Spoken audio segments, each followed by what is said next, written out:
nous préparer les rations. Ah, génial. Au lieu de commencer ma carrière avec l'un des plus grands noms de la mode, je suis là à distribuer des caramels. Merci encore, Jessie. Jessie Prescott, briseuse de rêve depuis 2010. Moi, je devrais avoir double ration. Après tout, c'est moi le plus mignon ici. Ça, c'est dans les films. Mes fossettes surpassent tes taches de rousseur n'importe quel jour de l'année. N'importe Pas quoi. regarder S'il vous plaît, je vous pas. rappelle que l'heure est grave. On devrait plutôt faire preuve de générosité. Et c'est pourquoi, s'il n'y a pas d'autre solution, quand on n'aura vraiment plus rien à manger, je suis prêt à vous offrir mon corps en sacrifice pour un dernier festin. Oui, bon, d'accord, un dernier encas. Je suis d'accord avec lui. Jessie, attends au moins qu'on ait fini le dernier biscuit. Non, pas la partie où on te mange. De toute manière, je parie que Bertrand refusera de nous le cuisiner. Je pourrais faire cuire ravi, mais je préférerais que vous appreniez à le faire. Non, je parle pas de cette façon.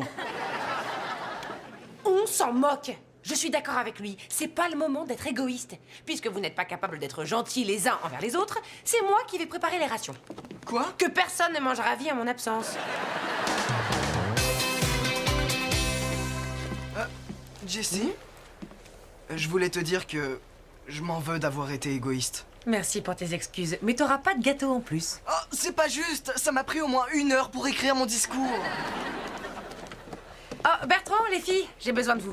Alors, vu qu'on ne sait pas comment faire démarrer le moteur de ce yacht, notre dernière option, c'est de naviguer à l'ancienne en utilisant les vents. Tu veux que Luc pète pour pousser le bateau? Donne-moi le salami et je vous ramène au port avant minuit. Juste quand la couche d'ozone commençait à se refaire.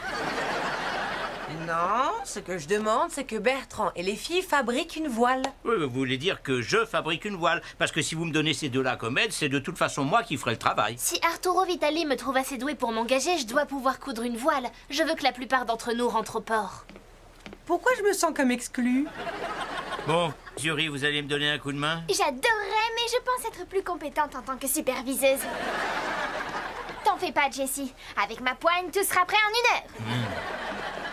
Je suis désolée de t'importuner, mais c'est assez inquiétant. En effet, oui, des lignes s'entrecroisent, il y a des chiffres qui ont l'air particulièrement... Bon, j'en sais rien, moi, je vois pas pourquoi ça t'inquiète. Je vais te dire. En me servant de cette carte maritime et d'un algorithme basé sur notre vitesse, j'ai déterminé notre position. Bon sang, je m'ennuie tellement que j'en viens à souhaiter que ce bateau coule.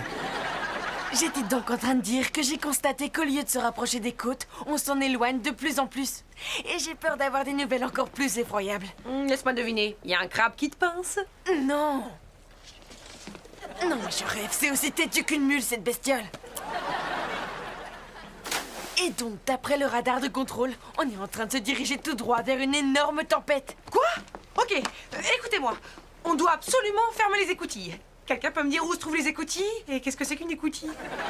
Surtout pas de panique. On a encore le temps, j'ai même pas entendu un coup de tonnerre. Est-ce que ça pourrait venir de l'estomac de Luc qui a mangé trop de salami?